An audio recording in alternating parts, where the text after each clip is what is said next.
COVID was another opportunity where everybody could reflect on how we can expand relations with trusted partners. And I remember earlier on we used to do trade deals with countries which were really competitors to India. 21, we sat down and looked at our trading arrangements, and we realized that it'll be good to integrate with developed countries, with advanced economies. That would help us in our own development priorities or imperatives, help us get technology, help us get investments, open our markets as well as open other markets to Indian products, also improve our efficiency, our operations. And therefore, around 21, we got into negotiations with 5 or 6 important countries around the world, with the UAE, Australia, the UK, EU. And this was a process which really had started 20 years ago, but around 2005-06, but could never reach end conclusion. 21, we started with a new open mind, with a new way of thinking. We quickly wrapped up deals with the UAE, with Australia, with the 4-nation EFTA bloc, Switzerland, Norway, Liechtenstein, and Iceland, with UK in July this year. We're in active dialogue with the EU. If we get a fair deal, if we get an equitable and a balanced deal, maybe that will happen. He's negotiating now. And we are talking to the United States, of course, but we don't do deals in a hurry. And we don't do deals with deadlines or with a gun on our head. But that's how deals are done these days. It's a deadline. I don't think so. Tariffs come in midnight on this date. Take it or leave it. India looks long term. India never takes decisions in a rush or on the pressure of the moment. And we've accepted if there's a tariff on us, there is a tariff on us. We're looking how to overcome that. We're looking at newer markets. We're looking at a stronger demand impetus within the Indian economy. So we have a very resilient structure, 1.4 billion people, young. Our average age is 28.5 years, yeah. Very aspirational. 1 billion internet users connected to what's happening at the Berlin Global Dialogue, aspiring for a better quality of life for their families. So they are not in a situation where they want to do suboptimal deals. We'd like to really look at the long term. We recognize that 20, 25 years from now will be a $30 trillion economy.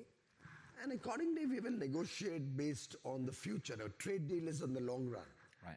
And we have to recognize the future and get the best deal for the country. How do you get that fair trade deal that is long-term looking in an era where you have a gun to your head, you have a deadline, you have to do it quickly because there will be major impacts?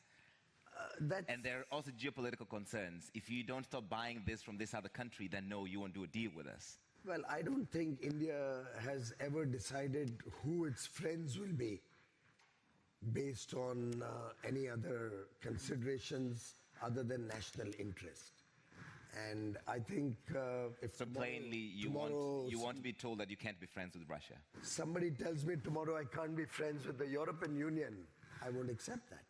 Or somebody tells me tomorrow I can't work with Kenya, it's not acceptable to me. So I think we are all in it together.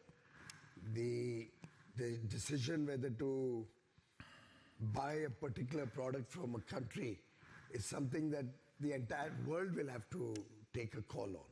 So I was reading in today's paper, Germany is asking for exemption from US sanctions on oil.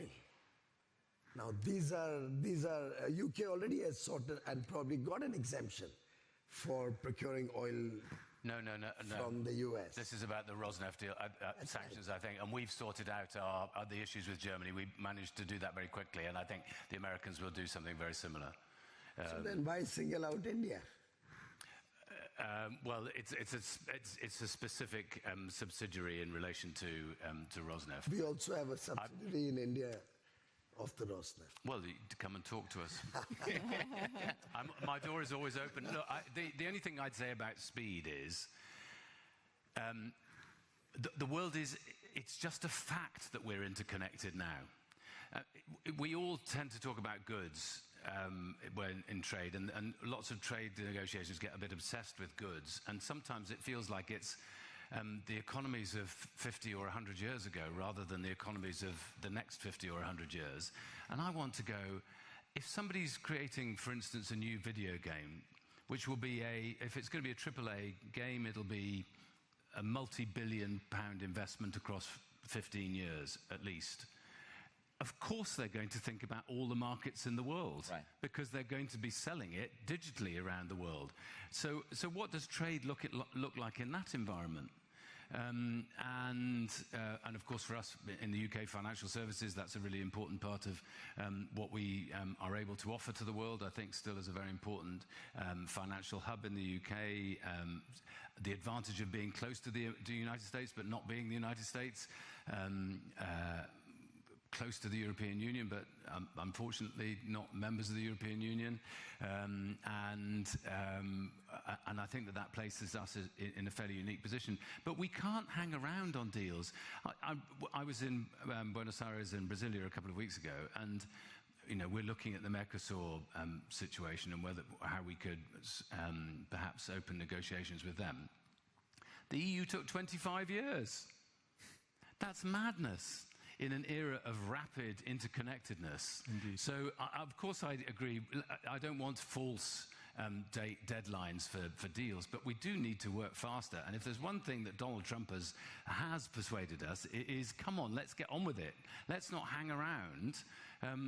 And sometimes I think it is true, as has been referred to, that if you looked at the world 15 years ago, the world of trade and liberalisation was growing, and now it feels as if that space has narrowed and narrowed for all sorts of reasons within individual countries. But actually, people in every country in the world listen to K-pop now. And they or to Kenyan music for that matter, or Nigerian or whatever, places that never had an opportunity to have a world audience now do. And we as politicians need to embrace that, not to run away from it. Okay, so you defended speed, and part of that is because, as you said, no longer members of the European Union. So the UK has had to learn how to do these deals quickly. Yeah. But not at the pace that Donald Trump wants them done, which is overnight. For a big country like India, it's not possible. You are lucky to get at the front of the queue, but not every lucky. other country... We worked hard. These things do not happen by luck. They don't happen by luck. But you have a special relationship. Every other country has to get in the queue, and the queue is 200 countries long. So it takes a long time to even get prioritized. No, indeed. And of course, but some ideas have been around for a long time and never been actioned. In relation to steel, for instance, I'm a Welsh MP. Next door to me is Port Talbot. The steel is a very important part of any developed economy, as in any other economy. You need it for defence. You need it for your own sovereign capability and for security. and so, of course, you don't want cheap steel dumped on you by others where it's been heavily subsidised unfairly, because the whole aim is to have free and fair trade. Sure. And just as you don't want forced labour in the supply chain, you need to address all of these issues. And of course, you've got to look at critical minerals and all of that. But so we in the UK, we've got to look at what the EU's just announced in relation to steel. But I don't think the UK is the problem for the EU in relation to steel. I don't think we're the problem for the United States of America either, and I don't think the EU is the problem for the United States either. So there must be a rational position, and sometimes we just need to bash heads together. But again, I'm in favour of doing these things swiftly. We can talk to each other every single day of the week. I'm very hopeful that we might come to a deal with the GCC over the next few days. And again, that's a deal that people have been trying to achieve for some period of time. I don't set false deadlines, but I mean, come on. We're just, I've only got one life.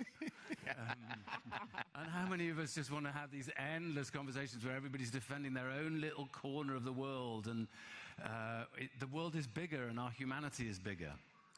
That is brilliant. Emma, do you feel like you're dumping cheap steel in some markets, that therefore those markets trying to protect themselves? Yeah, of course, you know, as I said before, until, let's say, 6-7 years ago, as I said, you know, there was full globalization, full, you know, market were open, and to be honest, probably Europe was more of the less protected, let's say, market. What happened is that, for sure, China, which is a great place, and I agree that we cannot decoupling with, you know, compare with China. But China started to have a kind of overcapacity in not only steel, but for sure in steel. Not only low, let's say, low quality steel, but also high quality steel. And yes, there was a lot of, you know, steel coming to Europe, and it was, you know, it was a kind of dump in there. And then this situation got even worse when the U.S. decided already in 2018, and now in even more in 2025, to stop, you know, completely. They were to put, you know, very high, you know, tariffs. So yes, there is a kind of, you know, of dumping. But as we all are saying, I'm a fully believer of, you know, of free market. Anti-dumping has to come. If you really believe in free market, has to come when you have, you know, subsidized, you know, imports.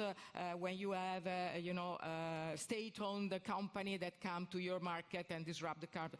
But you cannot have, you know, a weaponized, you know, trade where you say, no, for national security, steel cannot be export to the United States. Why? Or, you know, I don't know, I don't like Bolsonaro, so you have very high, very high duties. So I think you need some, you know, instruments if there is real anti-dumping, but market has to, you know, to be as free as possible. Right. Of course, we are now in a situation we cannot be naive, and we cannot see that we have war, that, you know, the multilateral system is in trouble, that the United States, I agree with the minister, has done this, you know, has this decision to put tariffs so high. So I think we have to strike a new balance now between market that has to be free to stay open, and on the other hand, we need anyway to some protection is needed, because if you have dumped products, or you have also to think about some security, you know. So we cannot depend completely, you know, from China or from other. Of course, I agree that we cannot be independent on anything, because it doesn't exist. It's a nonsense. This will not happen. But so I think we have to strike a new balance between, you know, new open market that has to stay, and some, you know, security, autonomy that has to be there, but without closing completely the market, because this will be very strongly detrimental to companies, but at the end also to people. Yes. There's some disconnect here. Having anti-dumping duties is absolutely wise, and once you demonstrate that there are subsidies, one must take punitive action. But what I cannot understand is a safeguard duty, where you tend to put a duty on everybody, irrespective of whether they subsidize the production or not. And that's what the EU has done. And I think that's where this is kind of a double standard. That on the one hand, you're talking of multilateralism, you're talking of free markets, you want to look at Michael Porter's theory of comparative advantages, let the best man win. And at the end of the day, you say, oh, but we have capacity in steel, we've got to protect our steel industry. So we won't take steel even from those who do not indulge in any unfair trade practices. And then Mahatma Gandhi had very rightly said, an eye for an eye will make the whole world blind. So you stop steel from another country, the other country stops automobiles from your country, and then the process will keep going back and forth. And I don't think that's going to be a great help to globalization. Can I shortly answer that? Yeah, you're totally right. But when you start with US saying the steel cannot come, the steel from India, from China, from everywhere, cannot come to the US. If at the end you don't don't say, well, in the European Commission, some steel can come, but at the level that we had before, because otherwise all the steel that were going to the US will come to Europe, And as you know, Europe has decided to say up to 15% of consumption, the export can come. But before that, beyond that, you have to pay a tariff. So it's not that you stop; you have just to pay the tariff. So I'm not a protective person. Absolutely, I'm not in favor of protectionism. But this is exactly what the minister was saying. When you start with a move, and then you have to protect yourself, and then the other is protecting himself. So that's a mess. Which is why where we are. Sorry, Emma, to interrupt, but which is why I think that there's a sort of defeatism a bit in the world of trade ministers. It feels to me a bit at the moment that the rules-based order is falling apart and all of that goes up. Still, 72% of world trade is done under WTO rules, and I think it's really important that what the EU has done in relation to EU must abide by WTO rules, and just as we will, I think we need some WTO reform so that it fits for the 21st century rather than for 50, 60 years ago. But I don't think we should be abandoning rules-based, because in the end, deals are rules-based. We can't actually, because we talk about steel, and that's greatly important, particularly for the automotive, but also for the aerospace industry. We should talk a little bit more about tech as well, right? Yes. And particularly around the area of AI and mutual dependencies or interdependencies, because I think this is widely underestimated. We completely ignore the climate change. We completely ignore the challenges related to new technologies at the moment. So whilst everybody is overhyping this total, decoupling story and the world collapses, I'm still hopeful that even the most, let's say, aggressive government when it comes to trade, and even the most aggressive and imperial government when it comes to brutal warfare like Russia, ultimately has some basic understanding that there are some global needs for collaboration and cooperation. And as you quite rightly said, so far the WTO is 70+% still.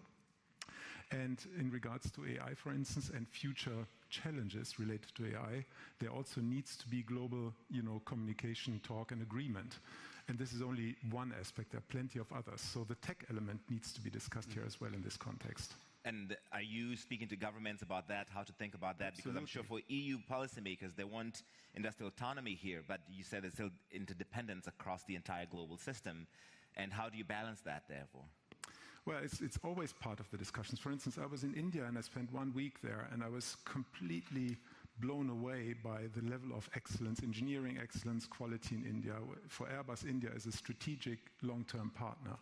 And part of the discussions was not only how can you make things cheaper for us, but actually how can we make things better by leveraging the capabilities of Indian technology and the tech talents there. It was part of the discussions how to evolve the partnership with India. And by the way, I think the situation offers unique opportunities for Europe. For instance, building as Europe a partnership with India. In the past, it was always fragmented. India never looked at, if I'm not mistaken, Europe as a whole. They looked at individual countries. Now, Europe as a whole has a voice, and that was largely driven by the latest geopolitical developments. And last point, I think Europe has a unique opportunity in some high technologies, because we talk too much of past technologies. We must talk more about the high technologies going forward, i.e. in space. 2 nights ago, we signed a deal between Thales, Leonardo, and Airbus to create one of the world leading space companies. It's a long way to go, I admit that. It's complicated, it may not be super speedy, but it will eventually have the strength to develop the latest technologies and to be industrial scale to eventually compete with Starlink and Elon Musk's constellation. That's something Europe needs badly. So let's talk a little bit more about what is the future rather than, how are we messing around with, some tariffs and stuff. Especially if we manage to get vertical liftoff in Shetland, which would be the first place in Europe. I would love to have more launch bases because we are, It's crazy that the only European place is 3,800 miles away. Yes. 2 things are missing. One is we have no locations really with energy supply for data centers of the future. to train and do the inference modeling, train our AI models, plus we don't have enough launch pads. Yeah. So Larry, I think what one really second, just before we emerges- leave that point, Minister. So this is only an MOU, still needs regulatory approval. What are you telling regulators why they need to make sure this goes ahead? Because it's completely crazy to look inward in Europe as we did in the past for antitrust. Whilst we loved ourselves, regulating ourselves from AI to antitrust to ensure that there is no dominant and strong global player in Europe, take Siemens Alstom, for example. Now is the time. Because if we don't do it now, we can kiss our space independence goodbye forever. Right? We are completely dependent on one monopoly in so-called LEO, low Earth orbit constellations. That's a monopoly internet access. Thank you very much. If Europe doesn't understand that now and doesn't build its own constellation called IRIS-2 or whatever you want to call it, gets industrial capabilities for that, let's kiss it goodbye. I mean, this is the most strategic topic. That's why I believe there is reason, even in Brussels. Yeah, and sorry, and I would just add in, if there's one thing we have learned from Ukraine, it is that you cannot dominate, you cannot have dominion over the land if you haven't got dominion in space as well. Of course. So we have to get this right. It's for military. What I was only Sorry. saying is what René has said raises a very good point. We shouldn't be looking at trade or trade deals in a very short-term context. It's not about what's going to happen in the next 6 months or whether you can sell steel to America or whether you can sell automobiles to India for the next 2 or 3 years. Trade deals are for a longer duration. Trade deals are not only about tariffs, it's not only about access of goods or services, it's also about trust, it's also about relationships. Yeah. It's a demonstration to businesses that you can work with between both countries and trust businesses to prosper, businesses to be protected, businesses to get opportunities and a fair deal in a rule of law, not necessarily WTO, but also with the rule of law in democracies that we all work in. So I think trade deals in a longer context have far more than just tariffs. And we are just too focused on current day issues and tariffs. Big time. Yes. It's how to regulate or how to ensure that technologies we're inventing can still be managed for the greater good of mankind. Yeah. And there is a real threat at the moment that this is getting completely lost in this geopolitical, skirmishes or struggles. And AI, for instance, needs a global framework. It cannot be that Europe regulates itself to death, whilst nations with a different, let's say, lesser scrupulous mindset, use AI for purposes which we all don't want to see being deployed. Yeah. Ola, do you have similar concerns? To reflect on that, and especially also what René picked up here with the digital side of things. Usually when we talk about trade, we concentrate on the physical products. Yep. But there is, of course, a digital product as well. Correct. that you cannot touch it. Yeah. To start with the physical product, and I was inspired by what you said. Please, regulators, don't forget two things. One, what drove all that global growth, wealth creation, and taking people out of poverty? China is, of course, the biggest example, but not the only example. It was actually opening up markets.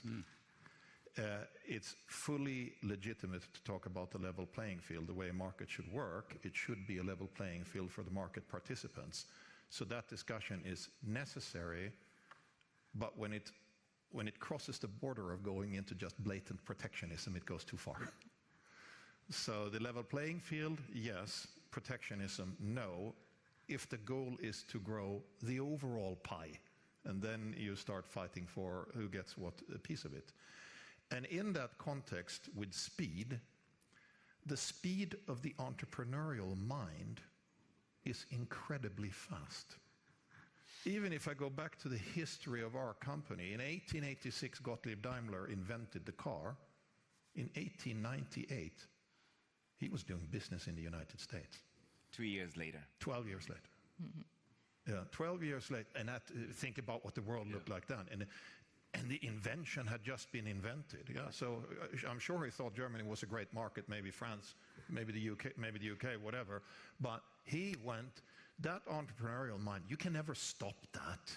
You can never stop that, and it will be quick. Now over to the digital world, a reflection. If you are a global company, Mercedes-Benz is a global company, and you have an R&D footprint in Europe, for us, of course, our home is Germany. In the United States, we're in Silicon Valley since 25, 30 years. Our second biggest R&D center is in Bangalore in India, been there for 25 plus years.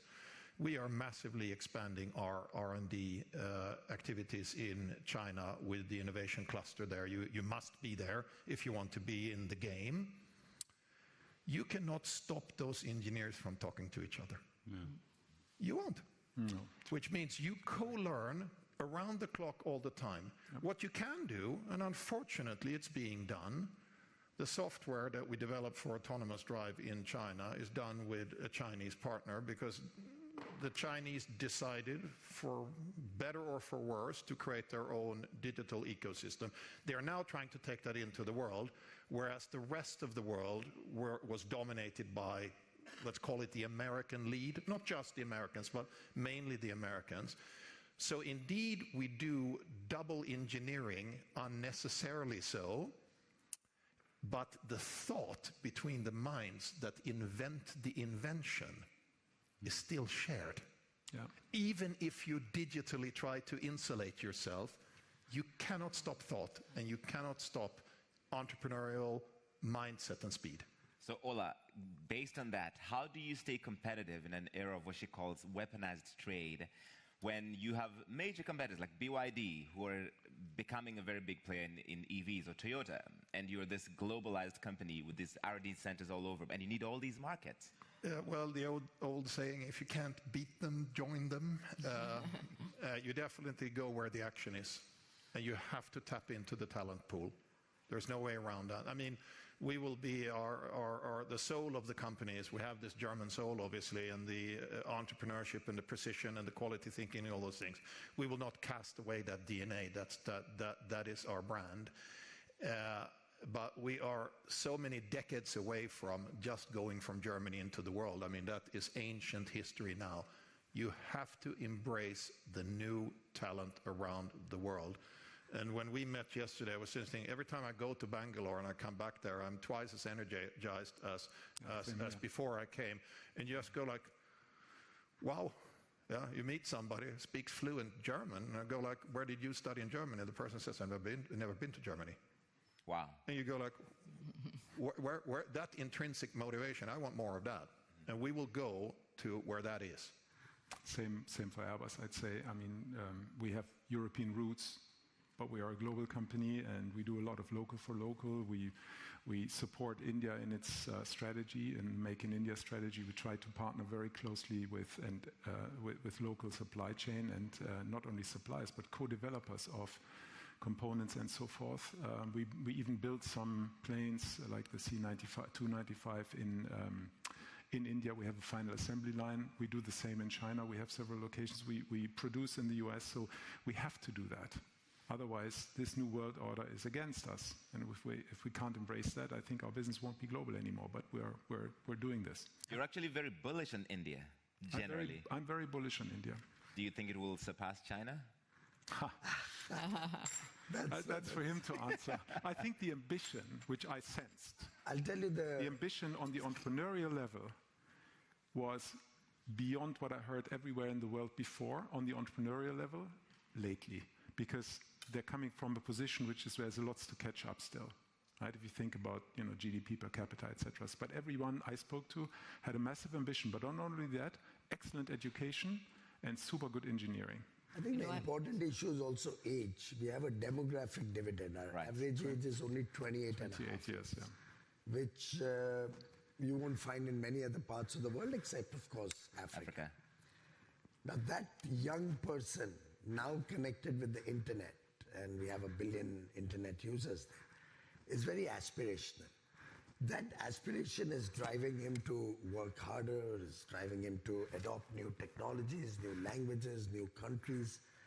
I think one must also recognize India's economy, while it may seem it's only a $4 trillion economy, on a purchasing power parity is already at 15 trillion. So the speed with which we'll be able to catch up, the speed with which we'll be able to grow, is there for us to capture. Rising wages, better living conditions, better quality of life. These aspirations are driving people's ambitions, people's effort. And I suspect going forward, just as in the last 4 years we were the fastest growing large economy, I see that continuing for at least 20, 25 years in the future. And it's not a question of whether you surpass one or the other. It's a question of whether you give a good quality of life to your people. Good education, good housing, take care of their needs, and continue to maintain your traditions. So any country which forgoes its culture, its heritage, can never succeed. And that's something we are very proud of. For us, it's development as much as it is our history, our culture, and our traditional value systems. So direct question. Let's not forget one thing when I hear that. It's not an either or from a business point of view. It's an and.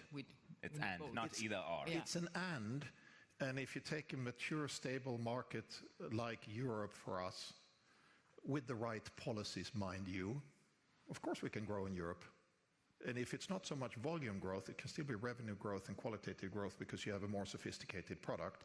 And a global market. And then India will add both volume growth and quality growth. So it is an and game, it's not zero-sum. Okay. I'm slightly more skeptical about this culture line. We're still getting over the invasion by the Normans 1,000 years ago. We're getting over the British. You and us both. Well, but it's the truth, isn't it, that 100 years ago, if you wanted to launch a global brand, it would take you 25 years. Yeah. Whereas now you can do it in, well, I don't know, 18 months, 2 years, if you're lucky, you know. And we know because the UK is the second biggest, perhaps soon the biggest exporter of advertising services. We know that is a growing market as well, and anybody who only thinks about their own national market is going to be in trouble. One of my anxieties, to go back to the AI point, is about how do you make sure that you have protected your intellectual property in that, whether you're talking about patents or you're talking about copyright, I don't mind, but data. Yeah, exactly. Well, look, I mean, hopefully eventually it's mostly open source, because I personally think it's very dangerous if it's in the hands of a few. So the core technologies, but then the training the models and having the industry-specific data, the stuff which an engineering company works on very specifically, like Indian or European or whatever. They train their models and they build data, and the learnings from that should be, in my view, what the future value driver is. And that needs to be somewhat... But I think we have to be careful about where we end up. I understand your concern. For instance, when you work with companies like Palantir or so, how can it be ensured that the data are your data?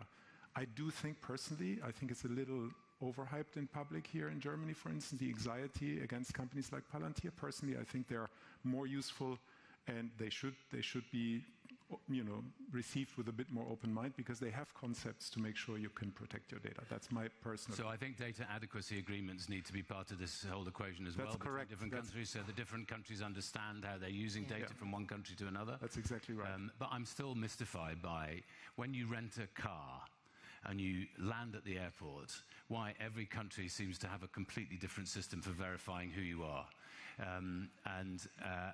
Why is that the most difficult transaction that we ever engage in our lives, hiring a car?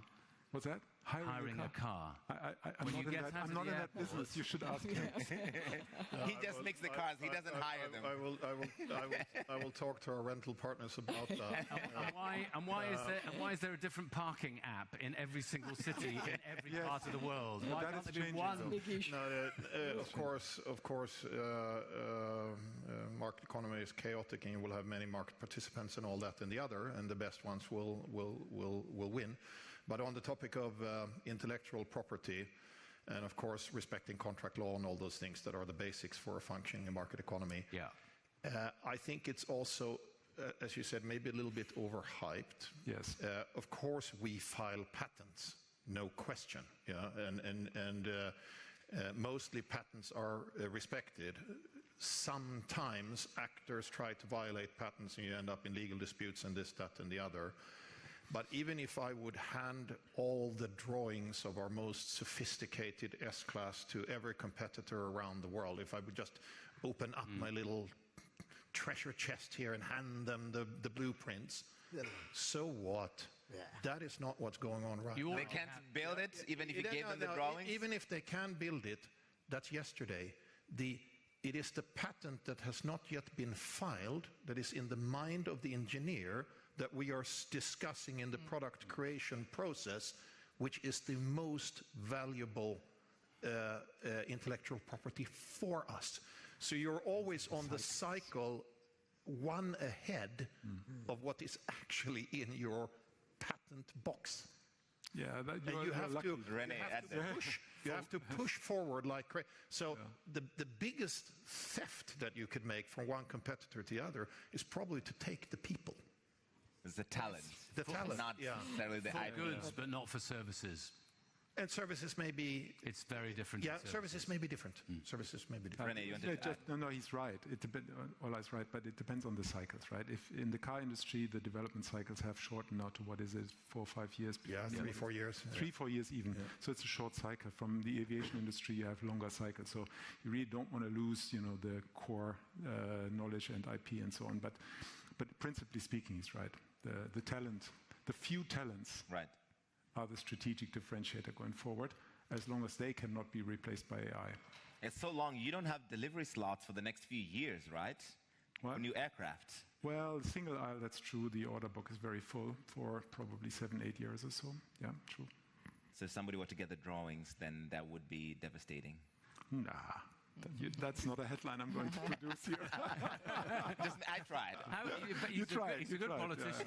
Can I just do one other area? So we've obviously talked quite a bit about how important the rules-based order is and so on. But there's another part of this, which is the need for deregulation in so many countries in the world, because we might have come up with perfectly sensible ideas to regulate this, that, or the other, but then suddenly when you're in an FTA discussion, you go, you know what? This feels remarkably like a protectionist measure in the end. And sometimes that's down to the fact that so much stuff is still done on paper by so many governments around the world. I cannot tell you how many times people come knocking on my door and they go, could you just ring such and such a government and say, can we please have the license paper signed now for such and such a business? I think the whole digitization process for government and deregulation is a real challenge for the European Union, a real challenge. I agree with that. But the only chance we have to ever get deregulated is when the pressure is high. And I think now pressure is very high. And now the pressure is very high. If it's not high now, it will never be. This crisis must not be Larry, wasted. think about it. But still it's difficult, huh? It's difficult. We still have a lot of problem in Europe to go really strongly towards deregulation. There have been this omnibus, but it's not enough. I think we should try to do something like, you start from scratch. So you just, because what we see with the Commission now is valuable, because they start to, say, okay, this regulation is not fine, maybe we postpone the starting. But if a regulation is not fine, you have to cut it. It has to be dead. Right. While we are just doing, maybe we postpone or we do some small changes. So as I said, now the pressure is so strong. Larry, I think we should do much more. And maybe also as business, our voice is already strong, but maybe we should be even stronger. It's not because only this business, is the most it's important hurting thing. global trade also. So because of all these regulations, I suspect Europe is going to have an existential problem for their businesses. Their infrastructure is going to get costlier. Their automobiles and planes are going to get costlier. Their cost of living will be difficult to manage. And they'll be living in a cocoon, while other trading partners will be trading around the world with each other. And Europe will be left holding the can that we've got 73 regulations, which I have last counted, between European Union and the States. 73 regulations. It's nearly impossible to ever fulfill all the paperwork and the requirements and the additional tax burden. And in a way, they're seeking to hyphenate too many issues. Trade is about trade. Why are we hyphenating too many issues along with trade? We are actually messing up the free trade. So, Minister Goyal, as an outsider looking in, you think European Union needs Elon Musk and Doge to break down the regulations? I think Emma will do a good job. Because Emma has a lot of frustrations, and I wanted to get to that before we take questions. You seem like you have some frustrations with the current EU regulations and how slow it's moving. Yes, because some regulation is needed. We don't want to be in a scenario where there is no regulation. Everybody does what he wants. No, this is not the way things have to be done. But what we see is that there are too many regulations. Look, for example, at the regulation on environmental, the due diligence, the CSRD. So there are a lot of regulation that goes beyond the fact that you have anyway to respect and to protect your citizen, or also you try to have better situation in countries where you work. But this is going too hard, too far. Probably some people, sometimes it looks to me that the people who thinks about this regulation are not on the side. They don't know exactly what's going on in the business, in life. So, but as I said, it's too slow, right? Too slow. And sometimes also we have to say this is not only coming from the Commission. Sometimes, when we, for example, we talk about trying to add less regulation in the single market, sometimes are also national governments that to protect their own maybe constituency, they want to stick with some regulation that is completely unnecessary. There is this, the IMF is saying that all the internal barriers in the single markets are more or less 45% of tariffs on goods and 100% of tariffs on services. So I think we should really do very fast and very clear. But as I said, it's not only, doing something a little bit different, but staying in the same, situation, but really cut it. And another thing which I wanted to say that is also why sometimes Europe, you have too many regulation, is that, and going back to what they said, we are not so open to innovation. No? We have a lot of innovation. Our company is fantastic, but you have always this kind of precautionary, principle where you try to stop and to regulate an innovation and new research, also something that is disrupted before it comes. I think you should, leave the companies, go innovation, go, research, and then if there is something that is wrong, you regulate ex post. And this has to be changed. It's a kind of cultural things. Having started this thing about regulation, can I just add that I think sometimes regulation can facilitate good business if you put regulation at the purpose of just one example, which I think I'm right on, but if I'm wrong, I apologize to everybody, which is that at the beginning of mobile telephony, the EU decided to regulate standards, enforce standards, and it meant that you could actually text from one kind of mobile phone to another kind of mobile phone in the EU, but the US refused to, and consequently you couldn't. Now, it seems completely inconceivable that you wouldn't have that interoperability, but sometimes regulation works. And of course, my point about regulation is self-critical to the UK. I mean, we have a whole series of regulations. Of course, sometimes you want to, the water industry and things like that, but it has to be put at the purpose of... You provoked me. Okay, René, go for it. I have to say this. I used to work for Deutsche Telekom before, okay? So I'm a mobile guy by background. Have I got it wrong? Huh?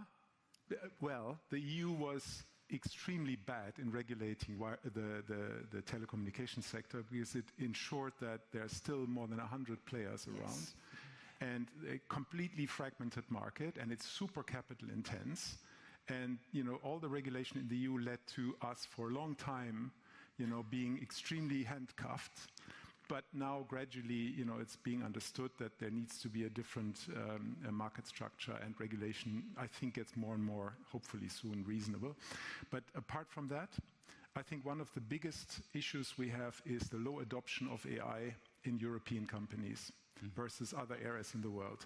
The low adoption of wireless technology and wireless usage, like in India, where Europe has a few gigabyte per month per user, in India, with a totally different, demographics, has like 5 times or 10 times more, and that also tells you a story. At only 7% of the cost of Europe. Our data is 7% of the cost of data in Europe. Not in Deutsche Telekom, that's very cheap here. but apart from that, seriously, the anti-regulation frenzy in Europe is crazy, and this needs to be stopped. Because, for instance, in AI, there's a regulatory framework for those of you who have read it. It's like more than 100 pages, plus another 100 pages in the appendix. Not only the developers, I mean, good developers mostly handle it, large companies can manage, like Mercedes or us. But the small and the mid-sized companies, they're getting scared. How can I deploy it? Where am I non-compliant, etc.? So there needs to be more pragmatism and business understanding at the regulatory level. The good news is, I think the wake-up call has been sounded. I think the pressure is high enough for now to change, and I'm optimistic that we will change. All right, I want to take some questions, but can I just defend EU regulations for 1 second? As an outsider, they forced Apple to give us USB-C chargers, yes, which they were not going to give us, and now we can charge with Android devices. And you just think, how on earth did we get to a position where somebody was allowed to make you buy a new charger every year? Yes, so thank you to the EU for making that possible. Small wins, small wins. Small wins, we'll take it. We have some young voices here that we're going to hear some questions from them. And then if we have time, we'll take some more from the audience. Please stand and let's hear your question. Introduce yourself. There's a microphone there, yes. Hello, my name is Sophie, and I'm one of the young voices. Thank you very much for this very insightful panel. My question would be that given the weakening of multilateral institutions like the WTO, what forms of cooperation or new alliances do you see emerging to maintain our global stability in trade? Thank you. All right, we'll take the other one from the young voices as well before we answer both. Thank you so much for the session. I'm Anshika from India. I would like to know that we discussed a lot of issues where coming to consensus between multiple economies, be it US, Europe, India, China, UK, is becoming more difficult and difficult every day. So where are we going wrong? Why is it becoming so difficult to really negotiate and come to consensus these days? Thank you. Is it that we have poorer negotiators compared to those we had in the past? She didn't want to say it, so I'm just completing the sentence. Thank you. Who wants to take any of them? Emma, yes. On this second part, yes. You know, as we said in the past, the negotiation on, for example, on free trade was very long. You sit down, the European Union was sit down with a lot of papers saying that this is the content, and they have to go back and talk to the prime minister. So now it's completely changed, and you know, the real negotiation was on content. Yeah, was on, okay, I want this, I want to protect a little bit more this sector. This is not good. So it was. Now I think with the US, the situation is completely different. You know, as we said, it's very transactional. It's very, I'm strong, you are weak. I have all the cards, you have no cards. You have the cards, you don't have the cards. I want to win, so I win, you lose. It's very, you know, I'm very powerful. You are not. And sometimes the negotiation is not on content, it's on, you know, you like Bolsonaro, so I raised the 50% tariff. So, or today I saw that Mr. Trump decided to quit all the negotiation with Canada because I understand the Prime Minister talked about Reagan being against tariffs. So when you are in this situation, it's difficult. And in my opinion, this is Trump, so we have to understand this. And the European Union is not equipped to do that. And Mr. Trump wants another powerful guy, maybe it's better if it's a man, maybe if it's a big man, and to negotiate with him. Or an Italian woman. No, I don't think he like it. So, no, I'm kidding, but I think it's a completely new era, and so when you are in this situation, it's more difficult. But anyway, we have to adapt. I think Mr. Trump is not is a person that understands what's going on, he understands what market wants. So I think here's what it is, and maybe also I think European Union has to, to be a little bit more, more open to this new fund. And on the other point, just one comment. I think we should really, as been said here, maybe I think we have to stick on the fact that multilateral, WTO is still a value. So we don't have to say, okay, it's that. No, let's continue to talk on that. Let's try to have reforms. But let's go on with free trade agreement on the long term. Let's have good cooperation among companies, which I think is very important, can really push also governments to do better. Let's have maybe coalition for, if we talk about climate in a proper way, let's have at the table different countries. So right. I think there could be different way to continue to have, open market and good trade. And as Renee pointed out, I think 74% of trade is still happening under the WTO rules, so it's not all fallen apart yet. Anybody want to answer? But maybe it needs a reform. Every team sport needs rules. You need to have a referee. If it's a little bit stuck, maybe you need to take a look at it and maybe reform WTO. And of course, if one player decides not to play by the rules, of course, then you have a disruption there. But that doesn't mean that you should abandon the rules for the sport. No, right. But it feels like it's in need of some kind of reform. Definitely some form of reform, and I guess we'll be discussing this in Cameroon in March at the ministerial, and I hope we can come up with sensible reforms. But also, sometimes I hate to talk about coalitions in Germany, but I think a coalition of the willing sometimes, a plurilateral set of agreements is a good option as well. I'm really fascinated by the idea that the CPTPP might do a really good deal with the European Union or come to some kind of agreement, whatever that may be, because that will be a very significant. Then we need to think what we're going to do about India. But sorry, that sounded terribly patronising, which I know is a British tendency, and I absorb myself. It's got a lot of historical. I know. Can I tell you a story? I was once in the theatre, and there was a couple sitting in front of me who were having a terrible row. And just as the play was about to start, the woman turned to the man and said, "The worst of it is you're so bloody patronising." And he kissed her on the forehead and said, "It's patronising, not patronising." Sorry. Okay. The only difference is the British keep talking. And assuming that they are in a particular sweet spot, we act. Okay. And our actions speak for themselves. All right, let me take one question from this side before we wrap it up. We have 2 minutes. If you can give a quick question, we can get that answered. Because you're behind me, so I'm giving... No one here wants to ask a question? Okay, cool. Let's go. Yes, go ahead, sir. Thank you. I'm Yan Shaohua, Associate Professor of European Studies from Fudan University in Shanghai. I would like to echo Mr. Obermann's point. You mentioned that geopolitical development could actually drive positive changes in the European Union. So I think in this sense, pressure from the US, including China, could actually kind of provide the stimulus for reforms that is likely badly needed in the European Union. Yeah. So one change I'd like to see is whether there's going to be more and more European champions in the industry. I would like to see whether you foresee more and more Airbus and Mercedes-Benz in the future. Yeah, thank you. To be specific, rather than making the answer too broad in the interest of time, a couple of high technologies where I think we have opportunities, and it may be a far-reaching out statement here, but I personally think there is opportunity in fusion technology, which is one of the biggest issues which we need to resolve, is how to get to clean energy. Even though it's a bit dismissed for the moment, but I do think Europe has developed some strength in certain environmental technologies.